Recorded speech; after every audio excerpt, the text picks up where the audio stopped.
बिस्मिल्लाहिर्रहमानिर्रहीम, अस्सलाम वालेकुम। अच्छा जी, ये जो 19.3 हमारी वीडियो है, इसका ऑब्जेक्टिव है कि एब्स्ट्रैक्शन क्या चीज़ होती है, ये एब्स्ट्रैक्ट क्लासेस और एब्स्ट्रैक्ट मेथड्स क्या हैं।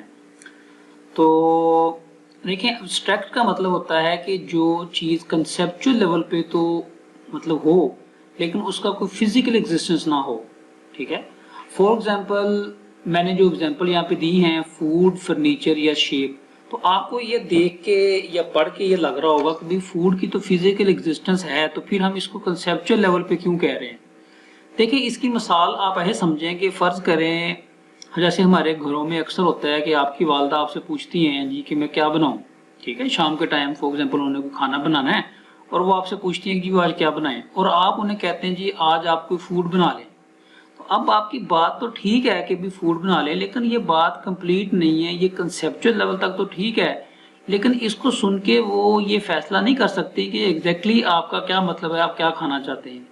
इसी तरह आप शॉप पे जाते हैं और शॉप वाले बंदे को जाके कहते हैं जी कि मुझे जो है ना वो फर्नीचर दे दें। तो वो कहता है जी कि फॉर एग्जांपल आपने क्या फर्नीचर लेना है, आपने टेबल लेना है, चेयर लेनी है, बेड लेना है, क्या आप कहते हैं जी मुझे फर्नीचर दे दें। अब फर्नीचर कंसेप्चुअल लेवल पे तो ठीक है कि आपको ये लफ्ज़ सुन के जो है वो पता चल जाता है कि भाई आप किस चीज़ की बात करना चाह रहे हैं, लेकिन ये फिजिकली इसकी एग्जिस्टेंस नहीं है। फिजिकली जो है वो टेबल एग्जिस्ट करता है, चेयर एग्जिस्ट करती है। इसी तरह फूड की बात करें तो खाने वाली जो डिफरेंट सब्जियां हैं, मतलब फल हैं, ठीक है, जैसे बनाना है, मैंगो है, मतलब वट एवर, जो सारे ग्रेप्स हैं ये एग्जिस्ट करते हैं। ना कि आप कहें जी कि फूड जो है ना वो आज लेके आओ जाके, या फर्नीचर में खरीदने जा रहा हूँ। तो ये इसका मतलब ये है कि फिजिकल एग्जिस्टेंस जो है, इन एब्स्ट्रैक्ट चीज़ें वो होती हैं जिसकी फिजिकल एग्जिस्टेंस नहीं होती। तो अब थोड़ा सा इसको रिलेट करते हैं ऑब्जेक्ट ओरिएंटेड प्रोग्रामिंग के साथ। तो जो एग्जाम्पल हम पहले लेके चल रहे हैं, क्योंकि उसके ऊपर आपकी मुझे उम्मीद है ग्रिप काफ़ी अच्छी होगी, शेप और एम्प्लॉय और पर्सन और स्टूडेंट और जो इस तरह की चीज़ें हमने ली हैं, तो उसी के अंदर हम इस कंसेप्ट को इंट्रोड्यूस करने की कोशिश करते हैं। देखें, do we ever need to create object और शेप एंड एम्प्लॉय। आपने ये जो कोड देखा था, जिसमें मैंने आपको ये एग्जाम्पल 1 में डिफरेंट जो हमने सब क्लासेस बनाई थी और इसकी जो पेरेंट क्लास थी वो शेप थी, तो आपने गौर किया कि हमने कभी भी शेप का ऑब्जेक्ट नहीं बनाया। ठीक है, ये बिल्कुल वो फूड वाले एग्जाम्पल के साथ मैच करें कि जो शेप है ये एक अब्स्ट्रैक्ट कंसेप्ट है। जो एक्चुअल शेप्स होती हैं वो सर्कल होगा, रेक्टेंगल होगी, कोई कह लें कि स्क्वायर होगा, कोई ट्रायंगल होगी। मतलब ये नहीं हम कह सकते कि भाई शेप जो है वो फिजिकली उसकी एग्जिस्टेंस नहीं होती। शेप एक अब्स्ट्रैक्ट कंसेप्ट है। ठीक है, तो इसको मैप करते हैं थोड़ा सा इस डिस्कशन के साथ फर्दर। क्योंकि ये अब्स्ट्रैक्ट है तो हम ऑब्जेक्ट ओरिएंटेड प्रोग्रामिंग में एक बात का और ख्याल रखते हैं कि जो हमारी क्लासेस होती हैं, जब हम उसके ऑब्जेक्ट बनाएं तो वो जो ऑब्जेक्ट्स हैं वो रियल लाइफ की किसी एंटिटी को रिप्रेजेंट करें। तो अगर शेप जो है वो रियल लाइफ की एंटिटी ही नहीं है, तो दैट मीन्स कि शेप की क्लास का जो है वो ऑब्जेक्ट भी नहीं बनना चाहिए। लेकिन अभी हमने जो इसको डिफाइन किया हुआ है वो ऐसे डिफाइन किया है कि इसका ऑब्जेक्ट भी बन सकता है। तो हम क्या कर सकते हैं, फॉर एग्जाम्पल, अगर मैं चाहता हूं कि भाई जैसे ये कैलकुलेट एरिया है, चलिए क्लास में बाद में आते हैं, पहले इस मेथड की बात करें। अब देखिए, हमने कैलकुलेट एरिया जो है उस पर 0 रिटर्न करवा दिया है। तो अगर आप थोड़ा सोचें तो ये बिल्कुल इलॉजिकल है, इसकी डेफिनेशन ही हमें नहीं देनी चाहिए, ना कि हम कहें जी डमी वैल्यू रिटर्न करवा दें। तो इसका तरीका हम क्या करते हैं, ये मैंने नेक्स्ट पॉइंट में एक्सप्लेन किया है। abstract classes are incomplete. We can declare method in abstract class that sub classes shall implement, यानी कि जो सब क्लास होगी वो उस मेथड की बॉडी डिफाइन कर देगी और जो सुपर क्लास है वहां पे हम उस मेथड को abstract कर देंगे। तो इसको मैं करके दिखाता हूँ। फॉर एग्जांपल, ये मैंने वही जो एग्जांपल है इनहेरिटेंस वाली, वो abstraction के पैकेज में कॉपी कर ली है। और अब मैं क्या करता हूँ कि ये देखिए, मैं इसको abstract करने लगा हूँ। मैं इसकी जो इम्प्लीमेंटेशन है, क्योंकि ये डमी इम्प्लीमेंटेशन दी है ना, इसकी जरूरत नहीं है यहाँ पे देने की। फिर हमने ये इम्प्लीमेंटेशन क्यों दी है, ये हमने इसलिए दी है ताकि हम जितनी भी इसकी चाइल्ड क्लासेस हैं उनको उनके एरिया को पॉलीमॉर्फिकली जो है वो कॉल कर सकें।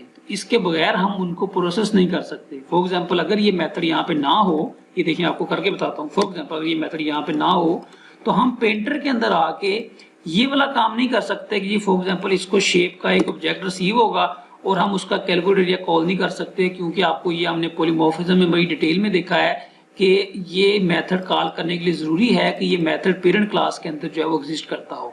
तो लिहाजा हम इसको शेप से रिमूव नहीं कर सकते। अगर हम रिमूव करेंगे तो हम तमाम शेप्स के कैलकुलेट एरिया के बिहेवियर को पॉलीमॉर्फिकली जो है वो कॉल नहीं कर सकते। उसके लिए जरूरी है कि ये मेथड शेप क्लास में एग्जिस्ट करता हो। लेकिन ये डमी डेफिनेशन देना भी कोई लॉजिकल बात नहीं है। तो इसका जो दरमियानी रास्ता है वो ये है कि हम कहते हैं कि भाई इस मेथड को अब्स्ट्रैक्ट डिक्लेयर कर देते हैं कि ये मेथड मतलब नाम तो इसका एग्जिस्ट करता है लेकिन इस मेथड की इंप्लीमेंटेशन एग्जिस्ट नहीं करती इस क्लास के अंदर। ठीक है, ये मतलब होता है इसका। तो मैं क्या करूंगा, मैं इस मेथड को यहाँ से रिमूव कर दूंगा, यहाँ पे मैं सेमीकोलन लगा के इसको यहाँ पे अब्स्ट्रैक्ट कह दूंगा। ठीक है, कि ये मेथड क्या है, पब्लिक अब्स्ट्रैक्ट, यानी कि ये एक अब्स्ट्रैक्ट मेथड है और जो कि डबल वैल्यू रिटर्न करता है और इसका जो है वो नाम ये है। अच्छा, अब यहाँ पे पॉइंट ये है कि ये एरर क्या आ रहा है, इस एरर को देख लें कि भाई abstract method in non abstract class. वो कह रहे हैं कि अगर ये मेथड अब्स्ट्रैक्ट है, यानी कि कंपाइलर ने ये एरर जनरेट किया है, यानी कि ये मेथड इनकम्प्लीट हो गया ना, कि मेथड का नाम तो लिखा है लेकिन हमने इसकी बॉडी डिफाइन नहीं की या इसको इम्प्लीमेंट नहीं किया। दैट मीन्स कि ये क्लास इनकम्प्लीट है। जब तक देखिए एक क्लास के अंदर एक मेथड है जिसकी बॉडी ही नहीं है तो इसका जाहिर है इसका मतलब ये है कि ये इनकम्प्लीट क्लास है। तो जब हम अपनी क्लास में कोई भी एक मेथड, एक या एक से ज्यादा मेथड अब्स्ट्रैक्ट कर देते हैं तो ये मैंडेटरी है, मस्ट है कि हमारी जो क्लास है हमें डिक्लेयर करना पड़ेगा कि ये क्लास भी इनकम्प्लीट है, यानी कि अब्स्ट्रैक्ट है। यानी कि अब्स्ट्रैक्ट का मतलब क्या है, इस क्लास का मेथड ऑब्जेक्ट नहीं बन सकता। ठीक है, अच्छा अब क्वेश्चन ये है कि अगर इसका ऑब्जेक्ट नहीं बन सकता तो हमने इसको डिफाइन कहाँ पे करना है। ठीक है, वो आपको मैं पहले बता चुका हूं कि जब हम इसकी सब क्लास बनाएंगे, जो कि हमारा नेक्स्ट पॉइंट भी है, ये देखें कि सब क्लास, ये हमने बात कर ली ना कि जो सब क्लास है we can declare method in abstract class, we can declare method in abstract class. इनके डिक्लेयर का मतलब ये कि हम उसकी बॉडी नहीं लिखते, सिर्फ उसका प्रोटोटाइप लिख देते हैं, इसको हम डिक्लेरेशन कहते हैं। ये हमने क्या किया है, इसको डिक्लेयर किया है, इंप्लीमेंट नहीं किया। ठीक है, अगर आप वापस आए तो इसको इंप्लीमेंट कौन करेगा, subclasses shall implement this method, यानी कि इसकी जो बॉडी है वो सब क्लासेस डिफाइन करेगी। दैट मीन्स कि जैसे मिसाल के तौर पे ये जो हमारे पास रेक्टेंगल की क्लास है ये शेप को एक्सटेंड कर रही है, तो अब इसके लिए मैंडेटरी है कि ये कैलकुलेट एरिया को डिफाइन करे। ठीक है, अगर हम, अब मैं एक नया पॉइंट ऐड करने लगा हूं, अब्स्ट्रैक्ट मेथड डिफाइन करने का एक ये भी फायदा है कि फर्ज करें आप एक क्लास बनाते हैं, रेक्टेंगल की क्लास बनाई, उसने शेप को एक्सटेंड किया, आप बाय मिस्टेक भूल जाते हैं जी कि कैलकुलेट एरिया भी मैंने ओवरराइड करना था, हालांकि कैलकुलेट एरिया क्या है, अब्स्ट्रैक्ट है आपकी शेप क्लास में, तो ये क्लास आपकी कंपाइल ही नहीं होगी। ये देखें, अगर मैं इसको यहाँ से रिमूव कर देता हूँ तो आप ये नोट करें कि ये एरर क्या जनरेट कर रहा है कंपाइलर, वो कह रहा है कि class rectangle must either be declared abstract और इम्प्लीमेंट अब्स्ट्रैक्ट मेथड, यानी कि वो कह रहा है कि या तो इस क्लास को भी डिक्लेयर करें कि ये अब्स्ट्रैक्ट है, कि ये इनकम्प्लीट है, यानी कि इसका ऑब्जेक्ट नहीं बनाया जा सकता। ठीक है, यानी कि मैं यहाँ पे ये लिखूं कि ये जो क्लास है पब्लिक क्लास अब्स्ट्रैक्ट, ठीक है, ये क्लास जो है ये अब्स्ट्रैक्ट है, या इसको मेरे ख्याल अब्स्ट्रैक्ट का कीवर्ड पहले आएगा, पब्लिक अब्स्ट्रैक्ट क्लास। ठीक है, यानी कि या तो हम इस क्लास को अब्स्ट्रैक्ट डिक्लेयर करें, दैट अब इसका मतलब क्या हुआ कि अब रेक्टेंगल का ऑब्जेक्ट नहीं बन सकता, क्योंकि रेक्टेंगल क्या है, अब्स्ट्रैक्ट है। अब जहां जहां हमने रेक्टेंगल का ऑब्जेक्ट बनाया होगा, ये देखें जरा, शेप टेस्ट में आए, ये देखें, अब ये हम कंस्ट्रक्टर नहीं कॉल कर सकते क्योंकि वो एरर जनरेट कर रहा है कि रेक्टेंगल इज अब्स्ट्रैक्ट, आप कैन नॉट बी इंस्टेंशिएटेड, आप इसका ऑब्जेक्ट नहीं बना सकते। एक तो तरीका ये है कि अगर आप उस मेथड को ओवरराइड नहीं करते तो आपको फिर डिक्लेयर करना पड़ेगा कि ये जो मेरा कंसेप्ट है या मेरी जो क्लास है रेक्टेंगल की, ये एक्चुअली एक अब्स्ट्रैक्ट कंसेप्ट को रिप्रेजेंट करती है, ये प्रैक्टिकल रियल प्रोडक्ट को या रियल फिजिकल ऑब्जेक्ट को रिप्रेजेंट नहीं करती। तो हम जाहिर है ये तो नहीं करना चाहते, तो अगर मैं अब्स्ट्रैक्ट ये नहीं करना चाहता तो अब मेरे लिए मैंडेटरी है कि जो कैलकुलेट एरिया का मेथड शेप क्लास में मैंने डिक्लेयर किया है वो मैं रेक्टेंगल क्लास के अंदर वो जरूर डिफाइन करूँ। देखें, अब मैंने डिफाइन कर दिया तो वो जो एरर है वो खत्म हो गया। यानी कि यूं समझें कि अगर आप बाय मिस्टेक भूल जाएं, मिसाल के तौर पे आपने एक क्लास को एक्सटेंड किया, उसमें एक अब्स्ट्रैक्ट मेथड था, बाय मिस्टेक आप भूल गए, तो अगर आप बाय मिस्टेक फॉर एग्जांपल आपने मिस कर दिया है तो वो क्लास कंपाइल ही नहीं होगी। दैट मीन्स कि आपको एक तरह का मतलब ये ऑप्शन ही खत्म होगी कि भाई आप जो है वो एक क्लास को एक्सटेंड तो करें लेकिन उसका जो मेथड है वो ओवरराइड जो है वो ना करें। तो एक इसका ये बेनिफिट हो जाता है। अच्छा, इसी हवाले से नेक्स्ट जो पॉइंट है वो हमारा क्या है subclasses must declare all of the missing pieces to become concrete classes. अब ये एक और वर्ड आ गया मिसिंग पीसेस और कंक्रीट क्लास की। देखिए मिसिंग पीसेस का यहाँ पे ये मतलब है कि ये जो कैलकुलेट एरिया है ये मिसिंग पीस है। अगर हम इसको यहाँ डिफाइन ना करें तो देखें ना इस वक्त ये मिसिंग पीस है कि भाई शेप एग्जिस्ट करता है और उसने डिक्लेयर किया है, डिफाइन नहीं किया, आप उसको एक्सटेंड कर रहे हैं, तो दैट मीन्स कि आपकी अब रिस्पॉन्सिबिलिटी है उसको डिफाइन करें। तो ये जो मिसिंग पीस था यानी कि ये कैलकुलेट एरिया, ये सब क्लास जो है ये डिफाइन करेगी, ठीक है, इसका मतलब ये है। दूसरी जो बात है इसमें वो ये है from which we can create. अच्छा, दूसरा जो वर्ड था वो था कंक्रीट क्लास। कंक्रीट क्लास कौन सी होती है? ऐसी क्लास, जैसे देखें ये जो रेक्टेंगल है ये कंक्रीट क्लास है। कंक्रीट क्लास कहते हैं ऐसी क्लास को जिसका हम ऑब्जेक्ट बना सकते हैं। तो जाहिर है कि अगर हम इस क्लास का ऑब्जेक्ट बनाना चाहते हैं तो ये क्लास अब्स्ट्रैक्ट नहीं होनी चाहिए, क्योंकि अगर ये अब्स्ट्रैक्ट कर देंगे तो फिर इसका ऑब्जेक्ट नहीं बन सकेगा। तो वो तमाम क्लासेस जो अब्स्ट्रैक्ट नहीं होती उनको हम कहते हैं कि ये कंक्रीट क्लासेस हैं, ठीक है। यानी कि आप समझे कि ये ऑपोजिट वर्ड है अब्स्ट्रैक्ट का। इसी तरह from which we can create objects, otherwise these सब classes too will be abstract। वो भी आपको मैंने बताया है कि अगर हम abstract method को define नहीं करेंगे अपनी child class के अंदर तो हमें child class को भी जो है वो abstract declare करना पड़ेगा। ये सारी बात इसके अंदर करना मकसद है। मजीद इसमें एक दो पॉइंट और हैं, ये भी देख लें। abstract classes may contain attributes and non-abstract methods। यानी कि आपने ये नहीं समझना कि भाई चूंकि अब ये जो शेप है ये abstract है तो हम इसके अंदर कोई दूसरा मेथड डिफाइन नहीं कर सकते। अगर आपको किसी मेथड की जरूरत है, फॉर एग्जांपल आप कहते हैं जी मैंने यहाँ पे एक मेथड डिफाइन करना है, पब्लिक स्ट्रिंग कुछ भी मेथड है, ठीक है, for let's say get colour या व्हाटएवर, जो भी मेथड आप डिफाइन करना चाहते हैं, ठीक है, यहाँ से आप कुछ भी जो है वो कलर जो है फॉर एग्जांपल रिटर्न कर दें। तो बात करने का मकसद ये है कि अब्स्ट्रैक्ट क्लास का मतलब ये नहीं होता कि उसके अंदर सारे के सारे मेथड अब्स्ट्रैक्ट होंगे। आपके मतलब एक मेथड अब्स्ट्रैक्ट हो सकता है और हो सकता है इसके अलावा और कई मेथड्स हों जो अब्स्ट्रैक्ट ना हों, ये बिल्कुल नॉर्मल बात है।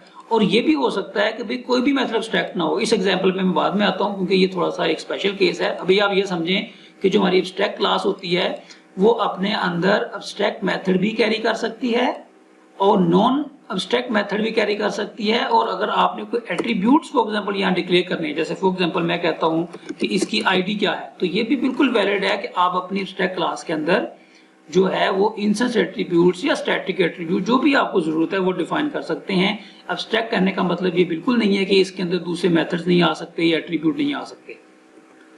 अच्छा जी, इसी तरह जो हमारा नेक्स्ट पॉइंट है वो है abstract classes can contain 0 or more abstract method. It's mandatory to declare the class as abstract if there is at least one abstract method। यहाँ पे हम कह रहे हैं कि 0 और more abstract method। इसका मतलब क्या है? इसका मतलब ये है कि भाई ये भी हो सकता है कि आपकी क्लास में कोई भी abstract method ना हो लेकिन फिर भी आप उस क्लास को abstract डिक्लेयर करें। अब इसकी थोड़ी सी मैं आपको एग्जाम्पल बना के बताता हूँ। मिसाल के तौर पे आप समझें कि ये जो हमारी अकाउंट्स वाली एग्जांपल है ना, इसमें जो एम्प्लॉई है ना, लेट्स से हम कहते हैं कि एम्प्लॉई में जो गेट अर्निंग है ना, मतलब एक अज्यूम कर रहा हूँ आपको समझाने के लिए कि फर्ज करें हम ये इन्फोर्स करना चाहते हैं कि चूंकि तमाम एम्प्लॉय किसी न किसी कैटेगरी के एम्प्लॉयज होंगे तो एम्प्लॉय का ऑब्जेक्ट नहीं बनना चाहिए, ठीक है। लेकिन इसमें कोई भी ऐसा मेथड नहीं है जो अब्स्ट्रैक्ट हो। आप सोच रहे होंगे कि भी गेट अर्निंग को अब्स्ट्रैक्ट कर देना चाहिए क्योंकि 0 रिटर्न कर रहे हैं। अब अज्यूम करें ना कि गेट अर्निंग जो है वो कोई वैल्यू रिटर्न करता है। जैसे मिसाल के तौर पे आप समझें कि जो तमाम एम्प्लॉयज है ना उनकी कोई फिक्स सैलरी है या फिक्स इनकम है जो हम गेट अर्निंग से रिटर्न करना चाहते हैं। मिसाल के तौर पे हम यहाँ पे कहते हैं कि भाई यहाँ पे कोई फिक्स इनकम है, अभी मैं यहाँ पे लिख नहीं रहा, जब समझाने के लिए आपको कहता हूँ कि लेट्स से हम यहाँ पे कह देते हैं जी 10,000 ये मेथड रिटर्न करता है। अब मतलब लॉजिक नहीं बनती, जरूरी नहीं होता कि हम इस क्लास को इस मेथड को अब्स्ट्रैक्ट करें तो फिर ही हम इस क्लास को अब्स्ट्रैक्ट करेंगे। अगर मैं ये कंस्ट्रेंट इंपोज करना चाहता हूं कि ये जो मेरी क्लास है इसका ऑब्जेक्ट ना बन सके, ये सिर्फ पॉलीमॉर्फिज्म के लिए इस्तेमाल हो सके, तो मैं यहाँ पे किसी भी मेथड को अब्स्ट्रैक्ट डिक्लेयर किए बगैर यहाँ पे जाके इसको अब्स्ट्रैक्ट कह सकता हूँ। ये बिल्कुल नॉर्मल बात है, इसमें कोई प्रॉब्लम नहीं है। जब मैं इसको अब्स्ट्रैक्ट कह दूंगा दैट मीन्स कि अब जो इसकी टेस्ट क्लास होगी मैं वहां पे आके एम्प्लॉय का ऑब्जेक्ट नहीं बना सकता। मैंने कि ये वाला काम मैं नहीं कर सकता, employ is equal to new employ, ये वाला काम अगर मैं करूंगा तो देखें डिफरेंट तरह की ऑप्शंस आ गई हैं। वो अगर मैं इसका कंस्ट्रक्टर कॉल करता हूँ तो ये एरर आ रहा है कि भाई ये देखें ज़रा employee is abstract can not be instantiated, कि आप इसका इंस्टेंस नहीं बना सकते क्योंकि ये एब्स्ट्रैक्ट क्लास है। बस इसका यानी कि सम टाइम, इसको मैं ज़रा समराइज करूं इस पॉइंट को, सम टाइम ये होता है कि आपकी क्लास में कोई भी बिहेवियर एब्स्ट्रैक्ट नहीं होता, लेकिन फिर भी वो क्लास जो है वो किसी रियल एंटिटी को रिप्रेजेंट नहीं कर रही होती, वो जस्ट एक पेरेंट के तौर पे काम करती है ताकि तमाम चाइल्ड क्लासेस को हम पॉलीमॉर्फिकली जो है वो ट्रीट कर सकें। तो हम ये कंस्ट्रेंट सिस्टम पे इम्पोज करने के लिए कि भी कोई भी डेवलपर इसका ऑब्जेक्ट ना बना सके, हम जो है उस क्लास को जो है वो एब्स्ट्रैक्ट डिक्लेयर कर देते हैं।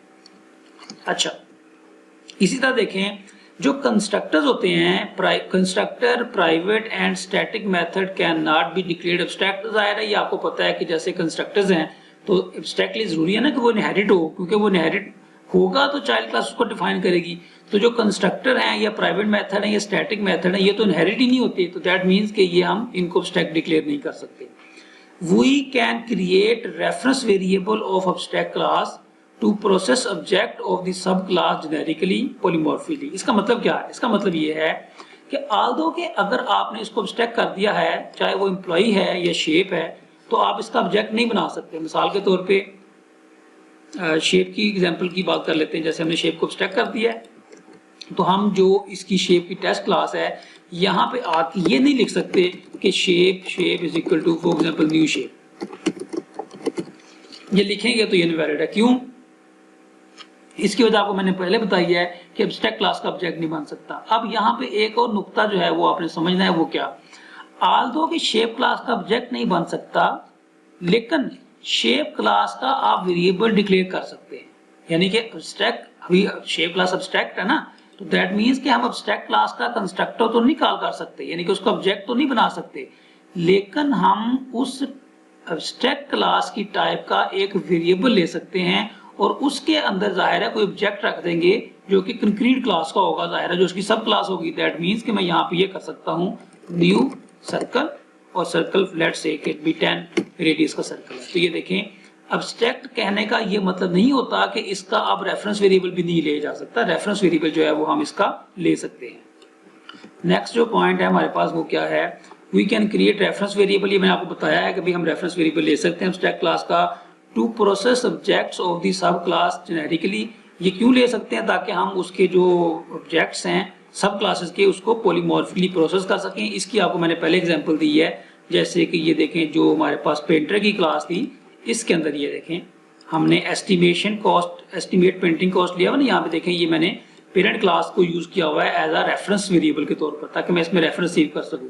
तो इसको यहाँ पे लेने का फायदा क्या है? ताकि इसको डिफरेंट जो चाइल्ड क्लास के ऑब्जेक्ट्स हैं वो पास किए जा सकें और मैं ये मेथड कॉल कर दूं। ठीक है, अगर आपके माइंड में ये सवाल आ रहा है ना कि भाई अगर इसको, इस मेथड को यहाँ पे डिफाइन ही नहीं करना, इसकी बॉडी ही नहीं लिखनी, तो इसका नाम भी क्यों लिखना है? तो भाई ये आपको मैंने थोड़ा पहले भी बताया है, एक बार फिर कमेंट करके बताता हूँ। ये देखें, अगर मैं इस मेथड को यहाँ डिफाइन नहीं करता तो मैं इसको, ये देखें पेंटर में जाके दोबारा ये देखें, अब यहाँ पे ये एरर आ गया है कि चूंकि कैलकुलेट एरिया का मेथड शेप क्लास में एग्जिस्ट ही नहीं करता। तो ये आपको मैंने पहले बताया था कि जो हम सिर्फ वो मेथड कॉल कर सकते हैं जो इस वेरिएबल की जो टाइप है उसके अंदर एग्जिस्ट करते हों, यानी कि या तो उसके अंदर वो डिफाइंड हो या उसके अंदर वो डिक्लेयर्ड हो, यानी कि या तो उसके अंदर एब्स्ट्रैक्ट हो या उसकी बॉडी उसके अंदर जो है वो डिफाइन की हो। अगर वो दोनों में से कोई केस नहीं है तो हम वो मेथड कॉल नहीं कर सकते।